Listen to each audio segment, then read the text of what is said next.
Radio Show with your host, Lonnie Clark. We stand together and accept that we now live in a world transformed by Fukushima. Monday, Wednesday, and Friday from 8 a.m. to 9 a.m. Pacific Standard Time here on UCY.TV Radio. We relentlessly engage every ear that listens. We expose and confront the complete lack of accountability for the nuclear industry. Consider social engineering programs who view our bodies, minds, and souls as assets on a balance sheet. We discuss vital current issues, interview activists, and engage our audience in an effort to allow all voices to be heard. The Age of Fission radio show creates a venue that all will choose. We encourage our listeners to reclaim their power and their courage to take action and save our planet from the ravages of greed and indifference. Our actions matter. Every voice matters. We remind our listeners that happiness is resistance.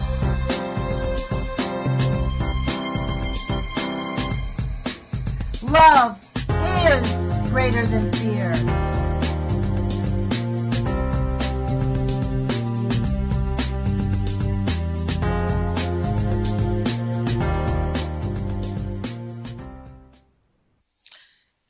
Good morning, UCY.TV radio listeners. This is Lonnie Clark with the Age of Fission radio show.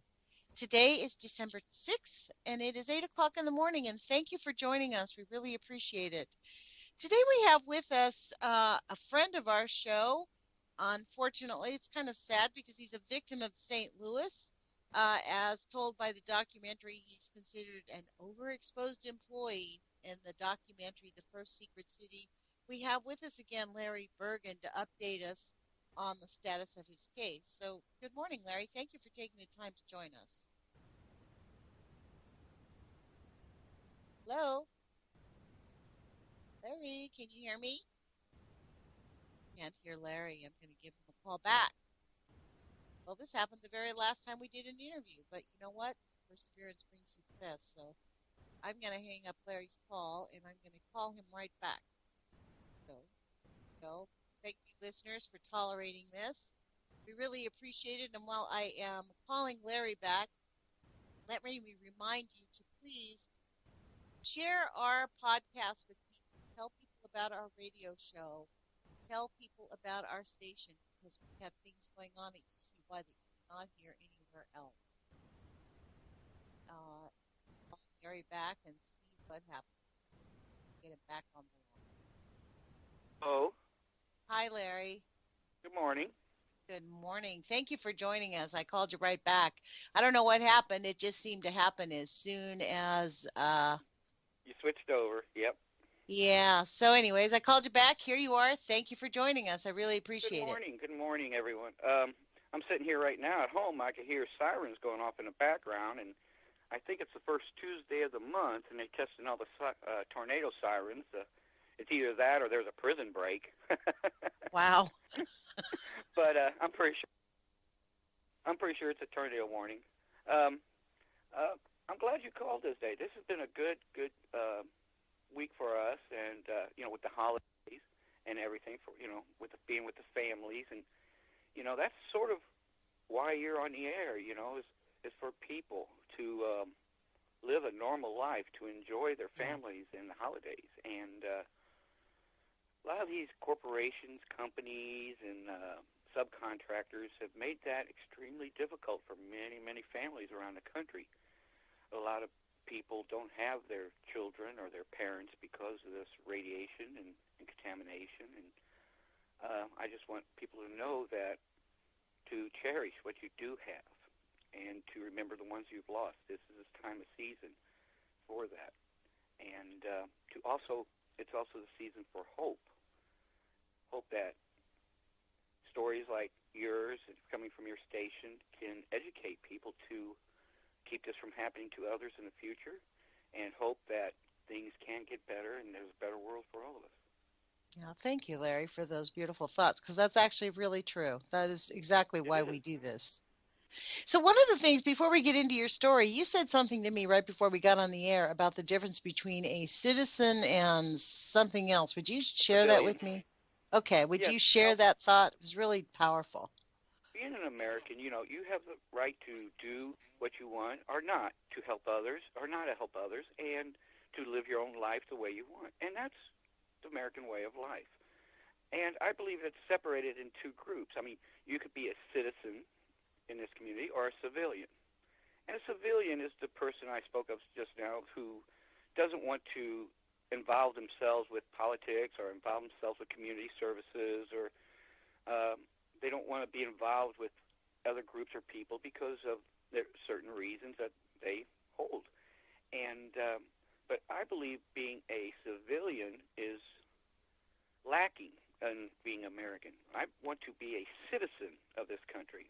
And a citizen is a person who does take control of situations or does step in to help others and does volunteer to be a part of a community. Now, you have the right to do whatever you want in this country and how to do that, and that's wonderful. That's what makes this a wonderful country. But I believe there's more citizens than there are civilians, and that is because there's more help groups out there for all range of situations, not just radiation, but we're talking about all health issues, and Yeah. from autism all the way up to Alzheimer's. There's support groups out there. And these are people who want to help make this a better world.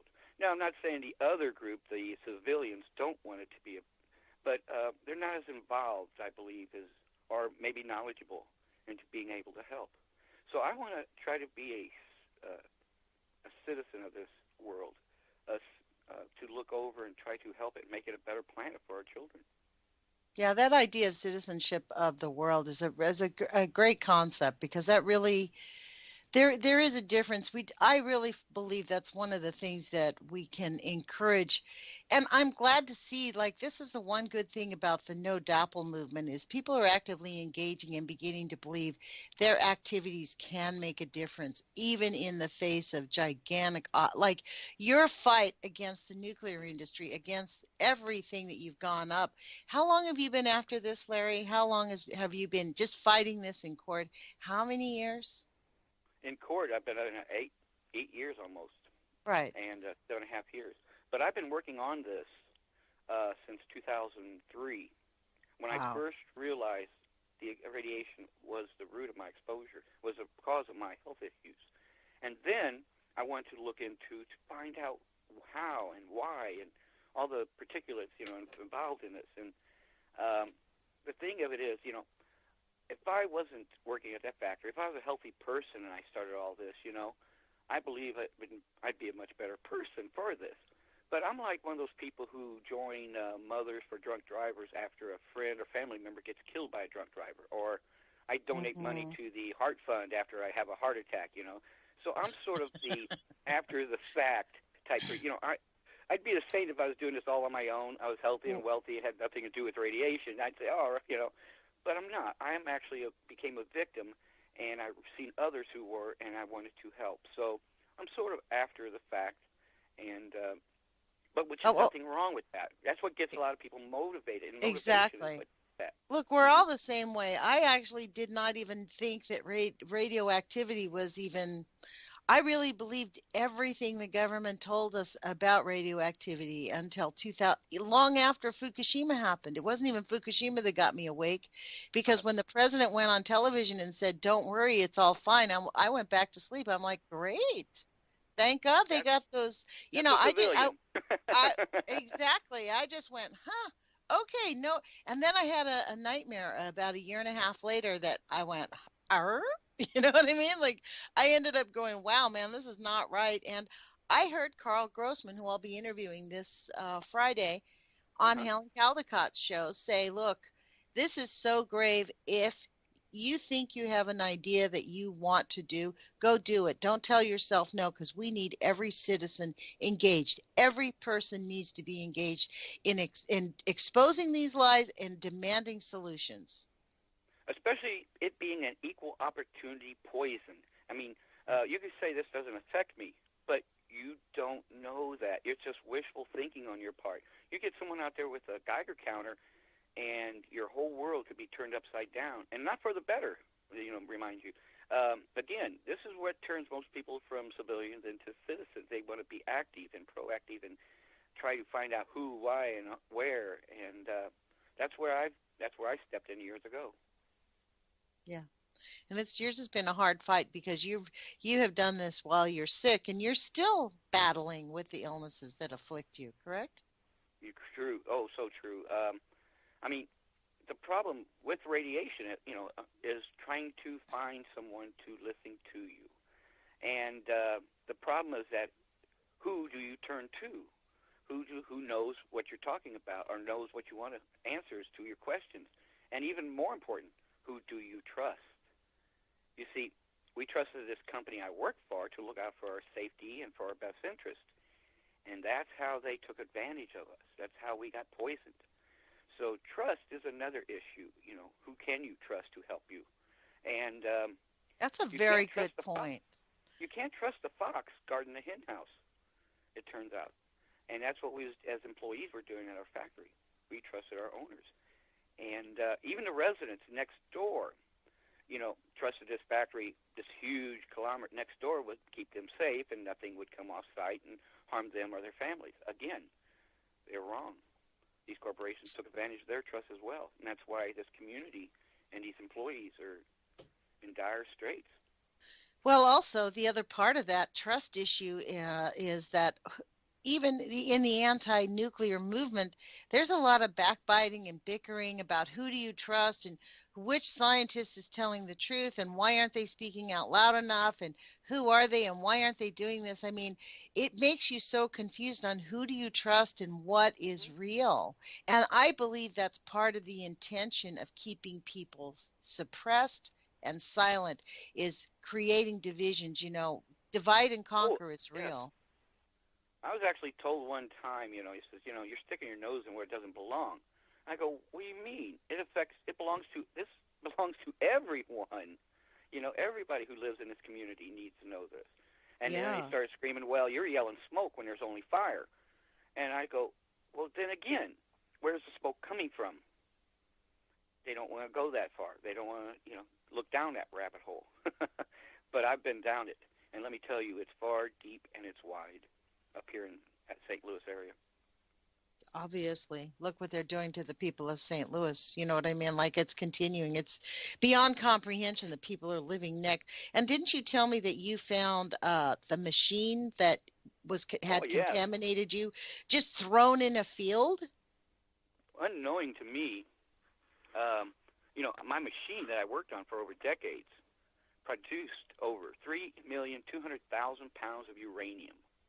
Oh my now, God. I found this years later after the fact, though.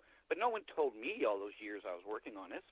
The uranium dust that was over my head was 13.6 times above the safe limit. Wow. Again, the owners of the company knew this, but they never told me. And this is the way they kept it a secret. This is the way they kept their factories running, was by not letting out the dangers these employees and I were facing. Because if we would have known, well, no one says, well, I'm not walking in there. Well, I'll fire you. Fine. At least I'll still be alive. So they never let us know where these hot spots were. They never know the contamination. There was only one time I worked in that factory someone mentioned radiation may be harmful. Now, they mentioned radiation several times, but the word harmful never came up. It was only like, barely. It ain't that bad. Oh, you have to eat a ton of it for it to hurt you. Things of that nature. No way. Really? Yes. They downplayed it so much. It was, and as employees, remember, we had to depend on what they told us for our safety. If they said it was safe, we had nothing else to go by. Right. And they used fear and intimidation to keep that lid on this pot. For instance, if an employee would speak up and voice concern, is there something wrong with how dangerous is it? Can it hurt me? Well, if they started asking questions like that, well, the company could start picking at you and until they get to the point to where they could fire you. See, they could say, I'm going to write you up. You went to the bathroom. Well, that guy, he's sitting over there reading newspaper. I don't care. You went to the bathroom, you left your job, I'm writing you up. They do that 6, 7, 8 times in a week, they can fire you. So no one wanted to be the first person to voice a concern over something that may be dangerous. No And one people wanted to lose their knew job over a maybe. the culture And that's how they inside controlled it. there, inside your work. After a while, people knew not to ask questions about the uranium and the radioactivity. Absolutely. Even the radioactive metal we were still processing at the time, no one would bring up its dangers. For instance, here's an example. Excuse me. One time they was running a radioactive metal. They were melting it in what they call the pot room. They have these huge pots that are like boiling cauldrons of metal. And whenever a certain job would come up for running radioactive thorium, they would melt them in these pots with the magnesium and get the alloy the customer wants. Well, one time the head of IEMA, Illinois Emergency Management Agency, who oversees radiation in the state, they came in to watch the process. Well, that day they had these little flags, like you see at used car lots, that draped around these pots, and they was told the employees not to go on the other side of these flags. They did, because of the hazardous smoke. And they also had these little radiation badges on. Now, after these people of importance, these customers left, well, those badges came off, those flags came down, and it was back to normal. Just that one day. So Now, that probably put some question in you guys' mind, like, wait a minute, if they're like not letting them near it, why are they letting us near it? Well, this is it. Even though you couldn't go past these flags to get next to these pots, the smoke didn't obey those flags. Right. The radioactive smoke whenever it went, which was up, out the ceiling, out the exhaust fans, and drifted over on the elementary school and the residents living just feet away from this factory. That's another aspect of this is they never had no free screens or filters or dust collectors. All this radioactive smoke and particulates just drifted outside and on these residents' yards. Well, that little statement gives me two questions in my head that I wonder if you know the answer to. The first is, as it's going over to the school, do you know if the school is engaged or, is the community engaged enough to identify students who may have been negatively harmed while they were going to school there? Has there been any outreach to those students? Well, no, that's because it's still in the preliminaries level. I mean, only me, my committee, and maybe a handful of other people are aware of the depth of how much radiation types that was ran. And so the community is still pretty much, ignorant of this situation. Blissful ignorance maybe in some cases. But the other thing is that there's already been 5 teachers and a principal die of cancer in this school. And that's just the ones we know of. I'm sure that number would rise if it was a more in-depth study. And that's what we're hoping to get accomplished pretty soon is a in-depth health study of the entire neighborhood. See, our health study is impromptu.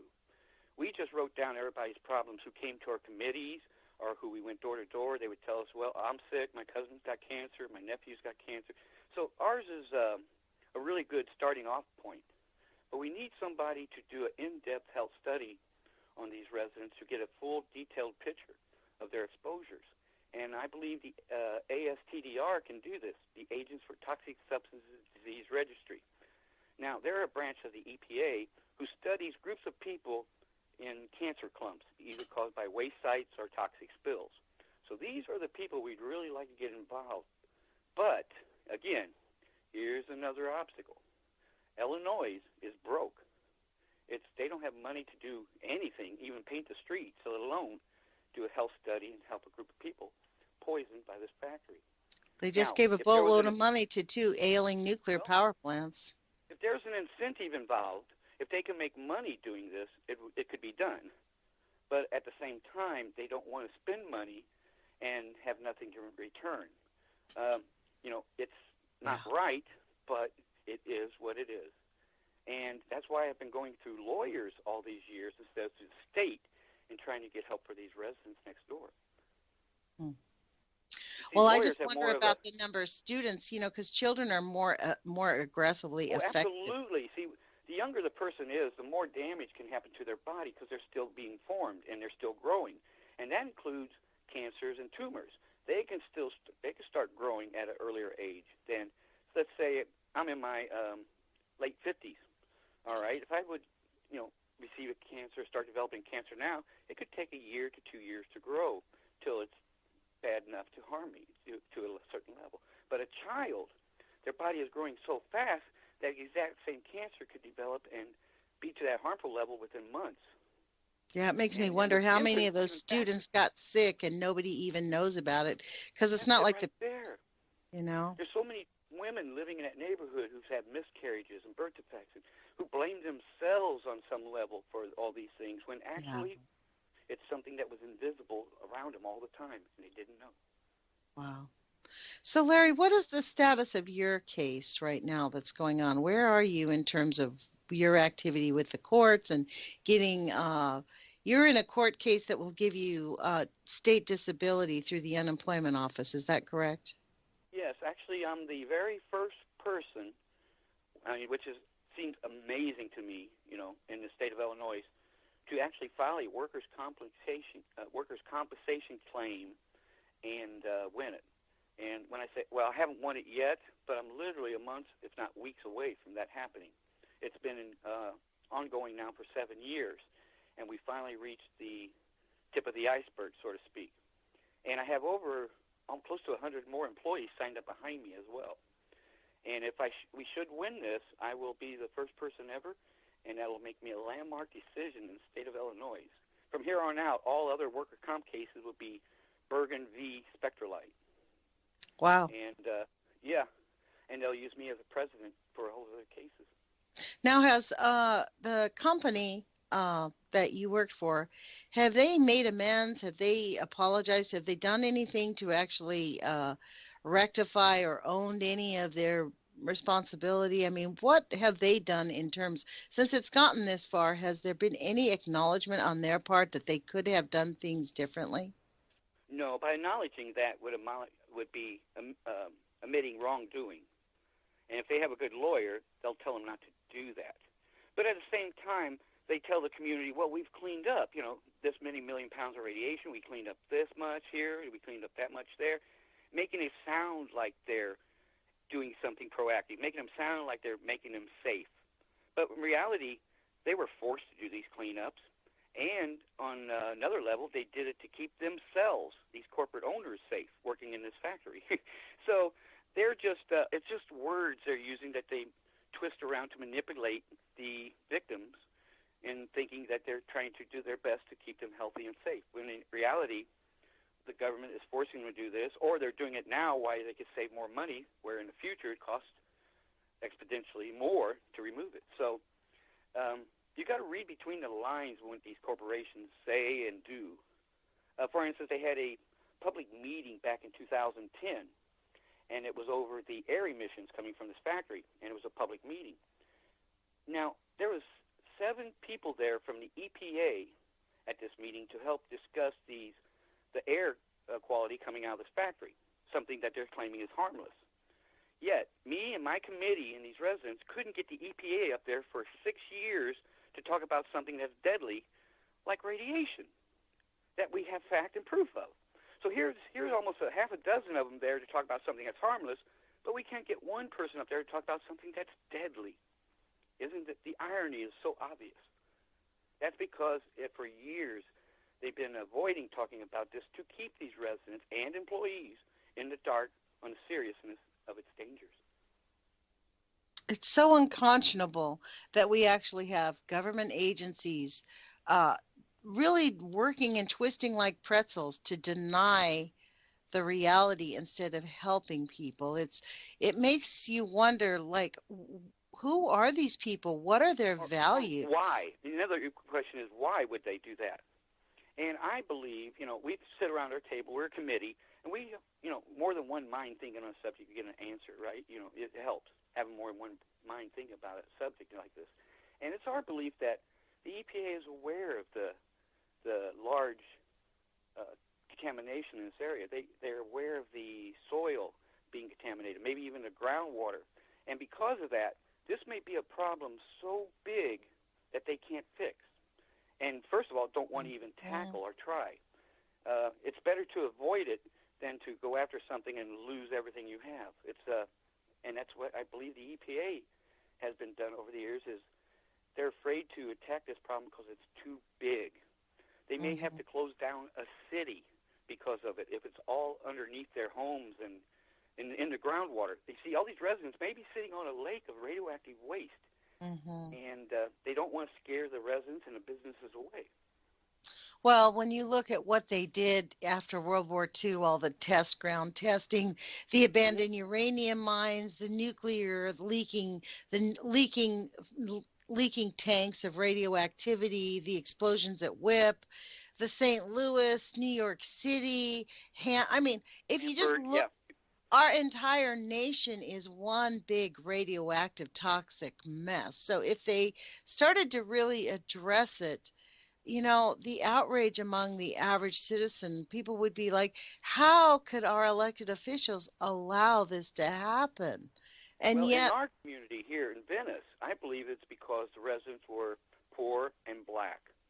When it comes to getting any kind of help or attention to your cause or problem, well, they look at the demographic. Well, these people don't vote too much, and so we don't have to worry about them voting us out of office. And the politicians and these business owners look and they say, well, they can't afford to hire a big expensive lawyer to defend them, so we're safe on that aspect. So being a poor and black put them on the bottom of the rung as a cost-benefit analysis.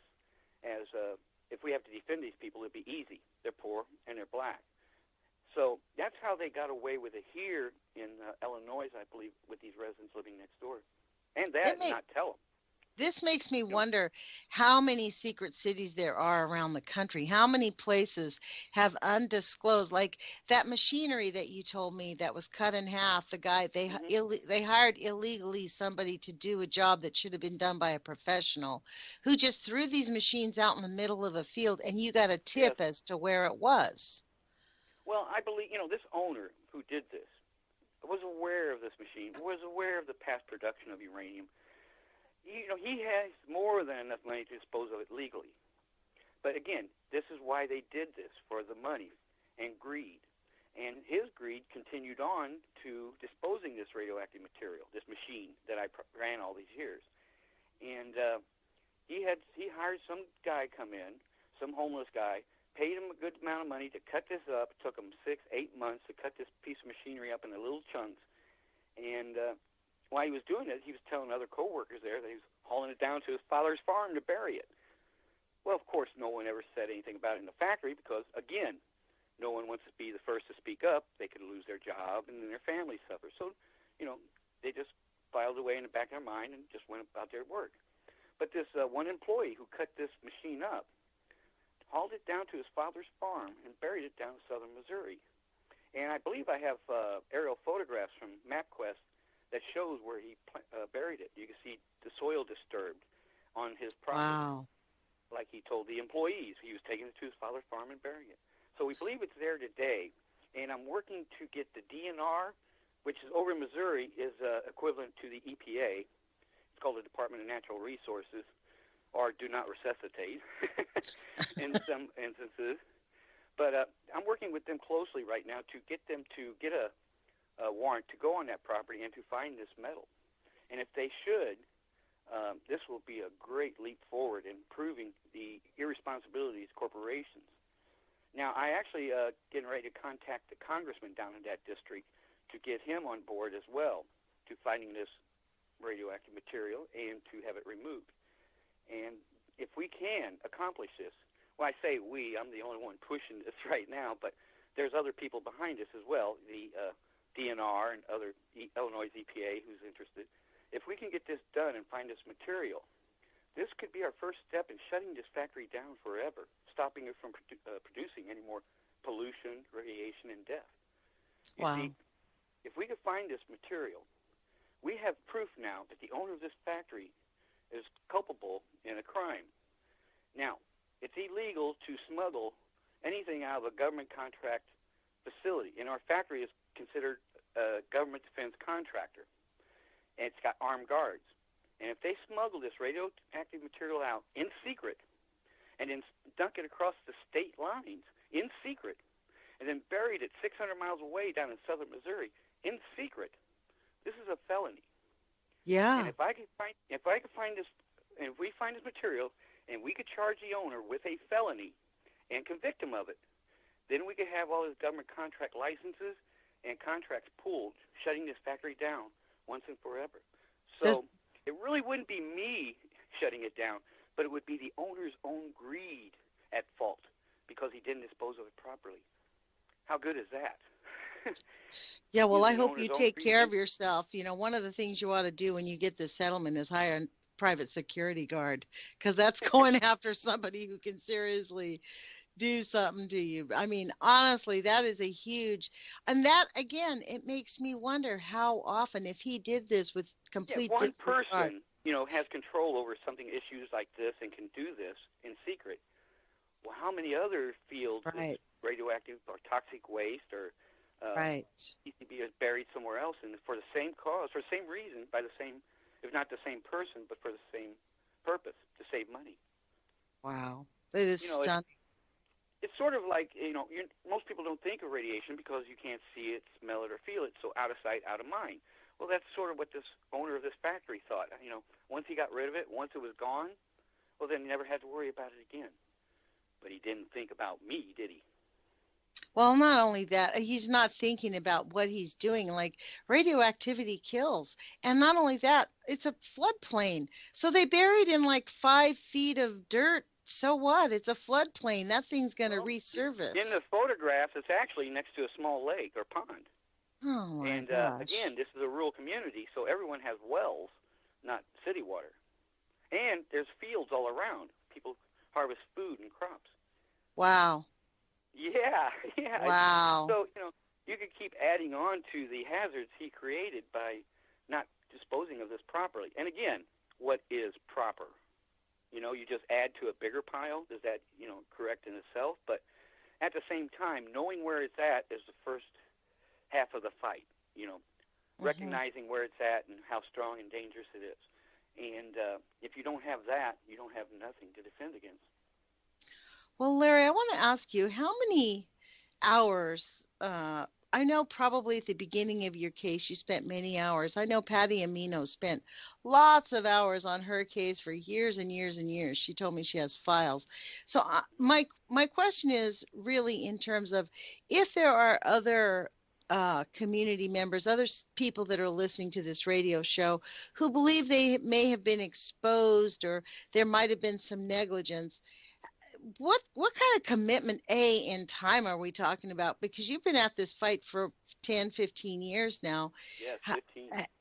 How has this, I mean, you've been very ill. It's not like, how can they do what we're doing? How do you get this going? Because one of the most difficult things is, how do we learn to network? How do we pull it together so that we actually have a moving force of people?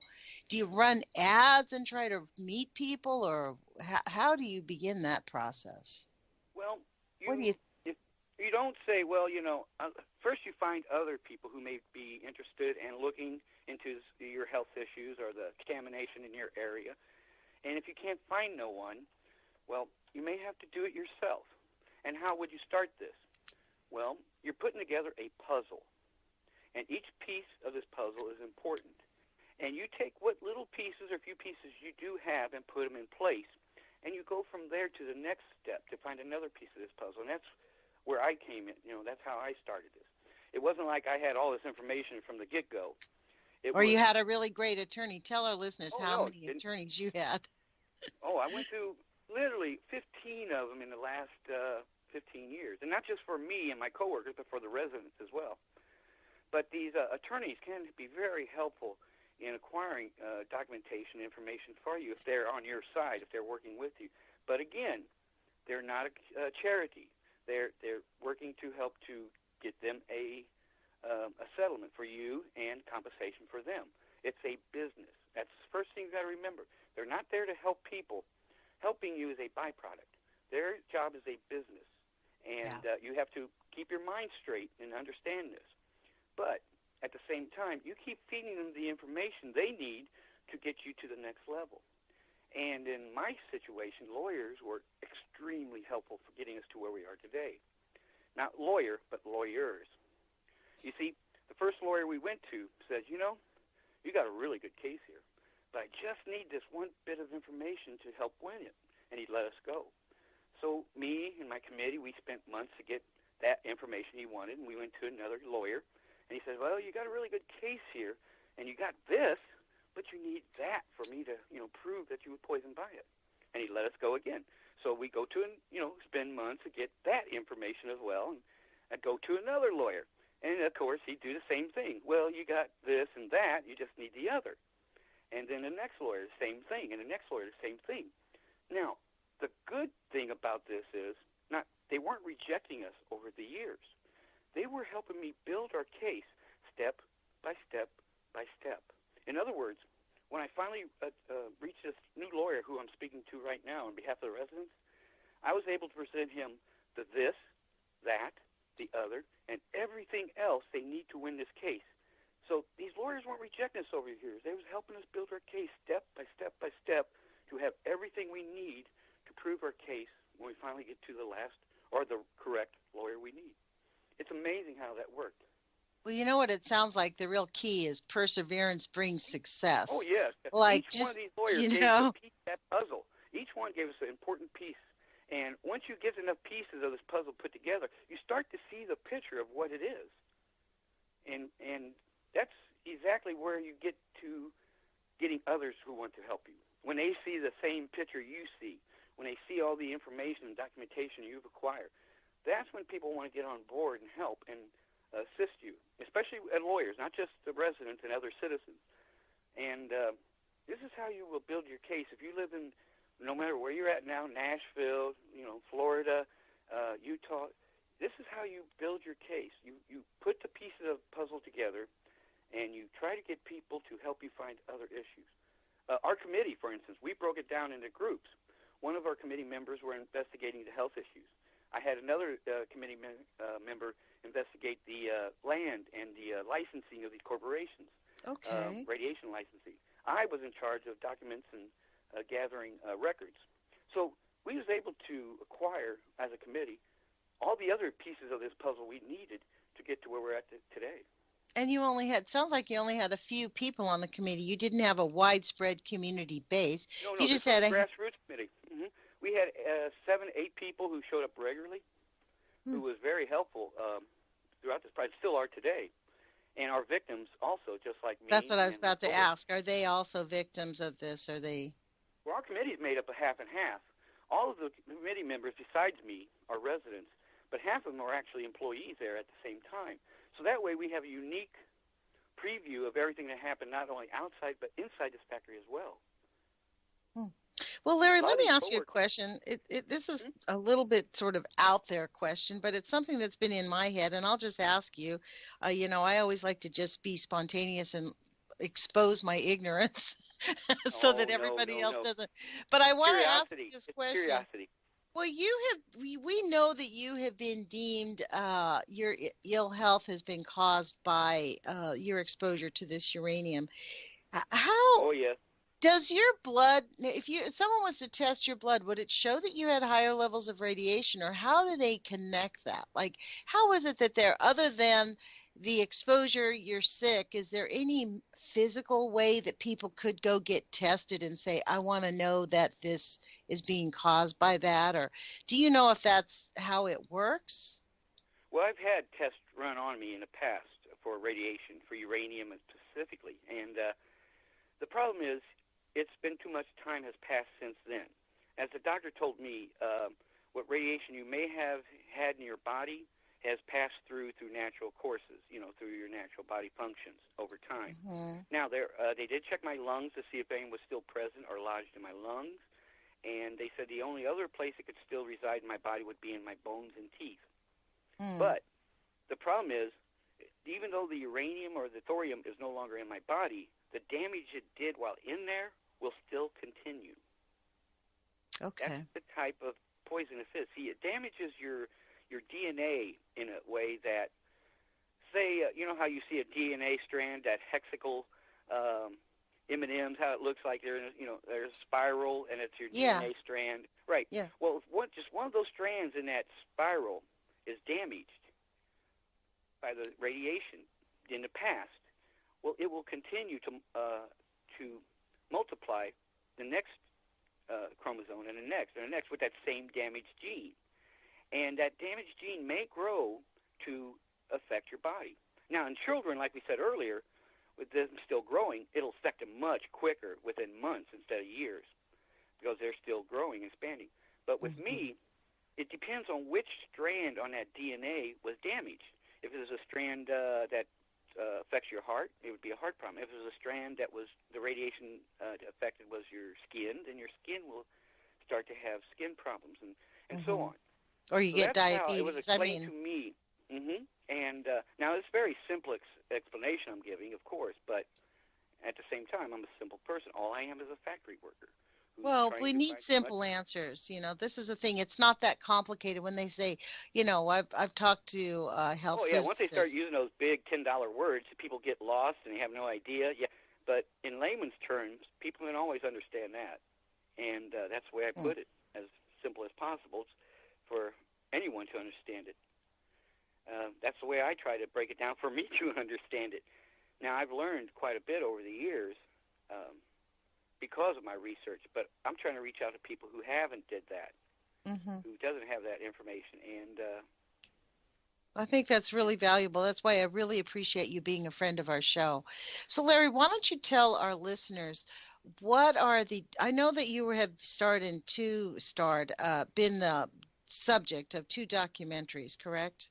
Yeah, well, I was just in it for a second in the first one, but I was the lead subject in the second film, The First Secret City, and which was very important because this was the first time, besides newspapers or TV shows, that this story was told en masse, where large groups of people in the same room are aware of the situation and can talk to each other, the person sitting next to them or the person who was up on the screen, to ask questions. Where if you read it in a newspaper or see it on TV, you only know what you hear, and that's it. You can't ask questions. You can't, and that's why I believe these films can generate much more interest into our cause because they can come back, because they can ask questions and follow-up questions, and then a follow-up question may come from that even. And that's how really to progress in getting the information you need to prove what you want. And I just had a producer here last Wednesday wanting to do a third documentary strictly on the victims from this factory, the employees and the residents next door. And if this should take off, I believe it'll be a really good film because they have a film right now from the Ferguson incident over here a few years ago. As you remember, there was riots because of a white police officer killing a black kid. Well, this same producer made a documentary about that. And it's one of the 4 of the top films at the Sundance Film Festival right now. So if he could do half as good a job with this story here in Venice as he did there in Ferguson, I would be quite happy. Yeah, well, I always was suspicious of that. To be honest, it's, I thought when I found out about St. Louis, I found it was very interesting that those riots and that civil unrest started at the behest of the instigation of police officers, just as the fire that was going on in St. Louis was beginning to get national attention.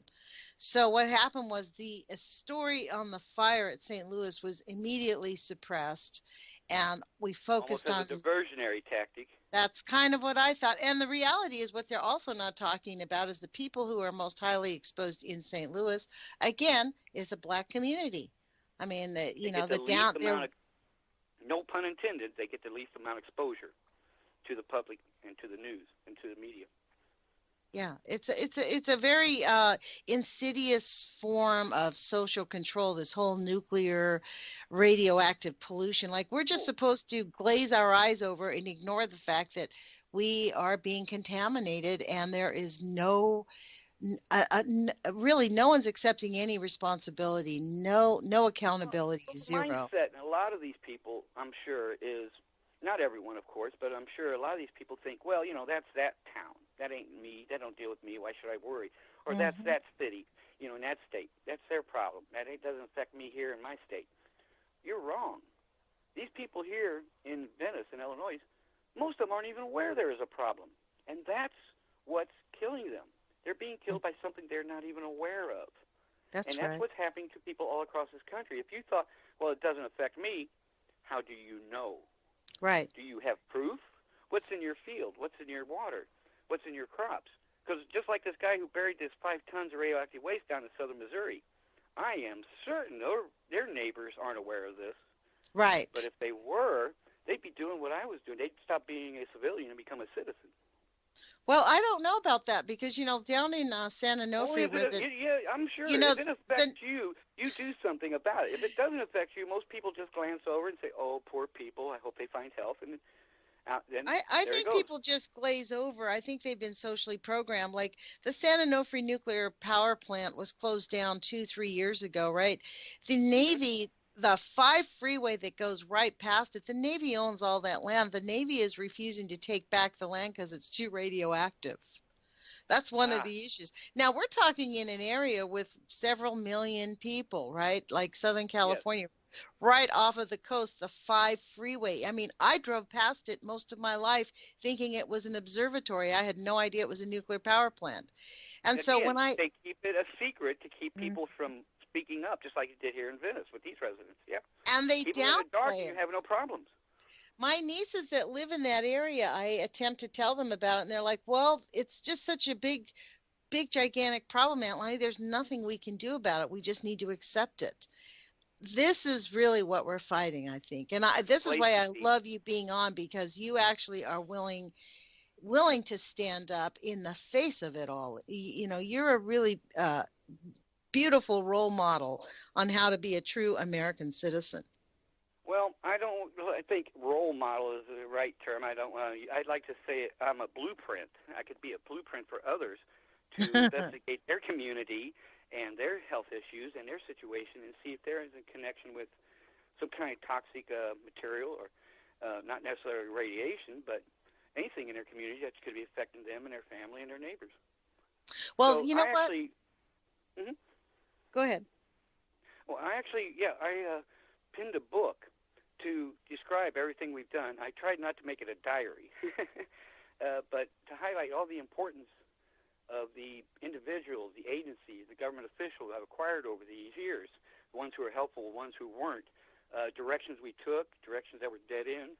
And I believe this book could be a reference guide or a blueprint to others out there for anything harmful in their neighborhood. And by reading it, they could say, well, we could try this, we could try what he did here, we could try that, and see if you can apply it to your own situation in your own community. Is it available on Amazon? Oh, no, it ain't done yet. I still haven't won my workers' comp case, and I'm still trying to get the legal representation these residents need. And once I do those 2 things, we have 2 happy endings to the story, as happy as they can be. Yeah. Again, we can't change the bad that happened. I'm only trying to find the good to come from it now, and that is the money and the medical help that everyone needs. Yeah. Wow, Larry. Well, thank you. I mean, this is so valuable that you're willing to come on our show and encourage people to take action in their own lives and to question. We're a grassroots committee. I'm the only white man in this committee.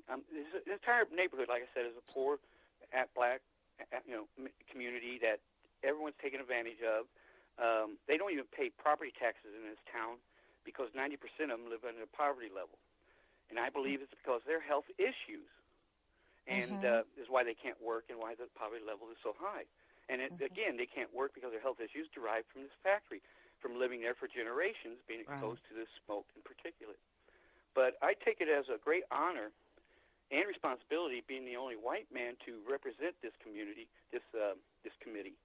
And I take it serious because of that as well, because they trust someone who is an outsider. So I cannot let them down because of that trust they instilled in me. Mm-hmm. That's it really crosses awesome. all lines. It doesn't matter your religion, your age, or your color.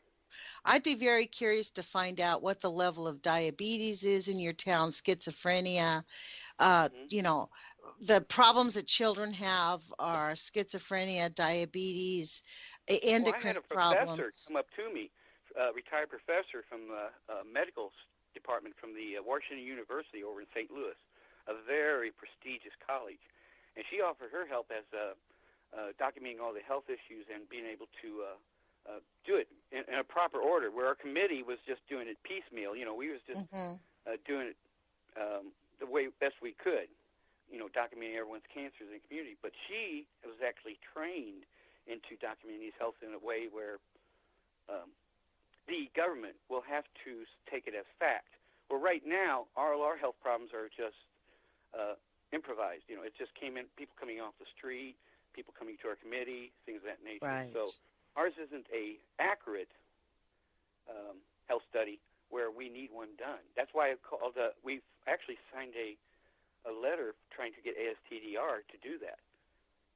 Mm-hmm. To do Have they responded? Do they say that they're going to do this? Yes. They found enough wrongdoing, enough material out there to for them to do a study, but the EPA denied it. What? See, the ASTDR is just a branch of the EPA. It's just like a small arm of them. And they have to get the okay or their marching orders from their boss, which is the EPA. And they said, no, we don't have enough to go on yet. Wow. So that's why we think if a professor was to do an in-depth health study, they would take that more factual and serious. And that may Like be our they next did in St. Louis. I mean, the plot chart is what really got the EPA. The EPA could not deny the fact that because there were educated people in St. Louis who had decided to start their own plot charts to gather their own data because of the educational level of the people instigating right. See, all that. those victims are middle-class white residents, and that's maybe the other reason why they get so much national attention as well. That's actually it's true. Sad to say that. It's sad to say that. It is actually true. I mean, this goes to another conversation that I have on this show, have had several times. It's about whiteism. If it happens to a white person, it's important. I mean, that's a huge issue. Just even the go right back to Ferguson. We were just speaking of just moments ago. Exactly. You don't see a town of white people rallying together and protesting because of something done of this nature. That's because it doesn't happen. It just seems to be the class of citizens who have the least voice, which is the poor and the black. Mm-hmm. And those are the ones who are ignored. And that's how they was able to get away with this all these years at this factory. They knew the community didn't have no voice. And they never put any signs up to let them know or hazards. They never even had a sign on the fence saying, keep out of this waste site. And it was only 4 feet tall, this fence. And large sections of it was missing. So this is what they use to keep people from getting on this radioactive waste site or to keep the waste on the site. Wow. That's so egregious. And have they encountered any penalties? Has that company gotten any penalties at all from the EPA? Do you know? No, because no one filed a formal complaint to reach that level of importance. Wow. See, when I contacted EPA very first time as a committee member, and asked them to come out there to do a preliminary testing, soil, water, things of that nature. Their response was, well, we have no proof that this radiation has left this waste site. Therefore, we have no reason to test. Wow. But you have no proof that it didn't. That's different. We have no proof that it did. Wow. That's their standard? They have to have proof that it left the site before they'll test? The same gentleman who said that to me, he was the head of the Illinois Emergency Management Agency. His name was Tim Runyon. And, he's the one who said this to me. And now, again, IEMA is the one in charge of all radiological problems here in Illinois. Well, I had a newspaper story done this on Channel 2 News. And the reporter actually went up to Springfield to speak with this Tim Runyon, the head of this office, to ask him about these residents and their safety. And in the television interview, I was watching it on TV, and in the interview it said that, he goes, well, these residents aren't in danger. The wind actually blows the opposite direction. Wow. And he said it like a flippant remark, but it wasn't an answer. It was an insult. Because first of all, the radiation doesn't blow the other way. All these residents live primarily downwind from this factory. Wow. So that was actually, a mistake to say that to begin with. On several levels. You're sweet. A mistake. That's kind of you. Wow. And did the reporter challenge this is the guy who's in charge. This is the top man in charge of the agency on radiation that said this. Well, wind does not play a factor in a lot of this contamination. it can in many aspects, but he was trying to sum it all up into one sound bite to say, okay, you're all at safe. I don't want to hear no phone calls or get any emails from anyone. You know, he didn't say that, but he's hoping this statement would provide that. Him not to be questioned, hassled, or have this, expand any further than it is. Move along, please. Well, Larry, we have about 5 minutes left. I want to ask you, is there anything that we have not discussed that maybe you feel like you want to impart to any of our listeners? Well, you only gave me 5 minutes. I know. I beg your pardon. I'm sorry. Hopefully. No. I'm just, there's so much information. There is. But again, I think it's the complexity of the situation works to the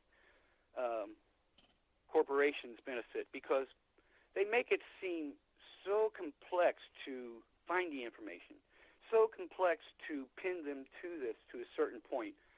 Again, so complex to find representation against these people and to prove the wrongdoing. And again, here's another complexity. How can you prove your health issue is related to radiation? So there's a lot of these roadblocks that you have to learn to overcome in order to prove what happened to you, your neighbors, your family, your community. And that's what I've acquired over the years. Okay, this person says I can't prove it because of, this. Okay, let me find this. Then this other lawyer says, well, we don't have that. Okay, I'll take it upon myself and find that. And I think as people out there listening, as I mentioned earlier, if you take it in your own hands to find the pieces of this puzzle, and it'll be slow, and it may only be one piece of the puzzle at a time, but this is what it takes to see the picture and to show the picture to others what the problem is. And it's, in our part, it's radiation. And I want everyone out there who's listening to, if you don't have a community or a group of people or a committee, form one. It doesn't have to be a committee. It just be a group of people to meet and have coffee and discuss issues and talk about what you found, what you could find, and what you should be looking for. And by doing this week after week, like our committee did, you'll start to build up information. And before you know it, all you'll have left is one or two pieces of this puzzle left to put in place to get compensation and justice for everyone who's been involved. So Wouldn't please, that be great? Everybody who's listening, don't give up. And, in fact, keep moving forward with this. And it may be slow. Information may come in quick. But you need more than one person. You have to have many minds thinking on this to tell you to go different directions or make, no matter how smart you are, there's someone out there who always has a question you never thought about that could be very important. So try to get your family, friends, neighbors together and talk about issues in your community, health problems, and see where it goes, because ignoring it won't make the problem go away. That is such awesome advice, Larry. I can't wait for you to finish up your book when you're finished with all this in a year from now.